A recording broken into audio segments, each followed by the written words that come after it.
Hello नमस्कार। आज मु आपनका सहित शेयर करबा को चाहूची बेस्ड ऑन तू ओटे कोन देखुछु बा निंद रोसे कर दबो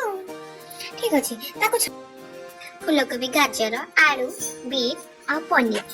से सब को काटी के छोट छोट पीस कर देली तापर ताको परिवा को धोई रखी दे तापर प्याज को काटी देली लास्ट को पनीर थिला पनीर को छोट छोट पीस करके काटी देली एबे कढ़ाई बसेली तेल गरम होइली सिटी रे प्याज पकेली प्याज टिके फ्राई हे गेला पर काटी रखिथिबा परिवा को पके देली सब को भलसे टिके फ्राई हे गेला पर उसरे पनीर को साइड करी पनीर टिके भाजी देली से सब भाजी सरला पर आवश्यक हळद चिली पाउडर चिकन मसाला को भलसे मिक्स कर देबा तापर टमाटर सॉस चिली सॉस भी गोटे चम्मच विनेगर को देके पूरी आउता उठके गोळेई देबा स्वाद अनुसार लूण भी टिके देई देबा मसाला काले लागी जिवो ना पानी टिके पेतरे पकोथिबा